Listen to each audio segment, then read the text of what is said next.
Welcome to LB crop science. గత 20 సంవత్సరాలుగా red lady బొప్పాయి అనేది సాగు చేస్తుంటే ఈ రెడ్ లేడీ వెరైటీకి అనేది వైరస్ ఎక్కువగా వస్తుందని చెప్పేసి మహారాష్ట్ర లోకల్ వెరైటీ నెంబర్ 15కి అనేది రైతులు ఎక్కువగా మొగ్గు చూపారు. కానీ ఈ నెంబర్ 15 కూడా గత 2 సంవత్సరాలుగా ఎక్కువగా సాగు చేయడం జరుగుతుంది. ఈ సాగు చేసిన వెరైటీలో కూడా వైరస్ అనేది ఎక్కువగా వ్యాపించడం జరుగుతుంది. రైతులందరూ కూడా చూస్తూనే ఉన్నారు.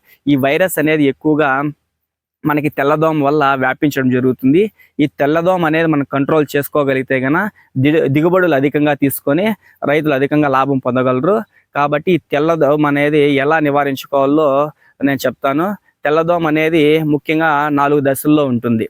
గుడ్డు దశ, నింపు దశ, కోసస్స దశ, తల్లి పురుగు దశ. ఈ 4 దశల్లో ఉంటుంది. ఈ 4 దశల్లో మనకి ఎక్కువగా డ్యామేజ్ చేసేది ఈ నింపు దశ.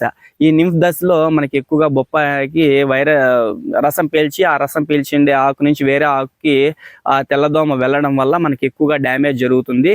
ఈ తెల్లదోమ నివారించుకోవడానికి ముఖ్యంగా మనం మొదట పూత రాకముందు మనకు 2 నుంచి 3 సార్లు 10,000 ppm వేప నూనె అనేది స్ప్రే చేసుకోవడం వల్ల కూడా కొద్ది వరకు నివారించుకోవచ్చు.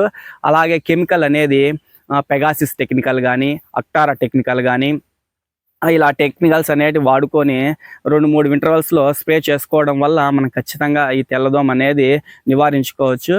కనుక ఈ తెల్లదోమ అనేది ఎక్కువగా వ్యాప్తి చెందకుండా చూసుకుంటే కనుక మనకి మంచి దిగుబడులు అనేవి వస్తాయి.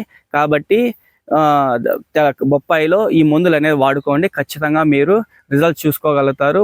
వైరస్ లేకుండా తోట కాపాడుకోగలుగుతారు. థ్యాంక్ యూ అండి.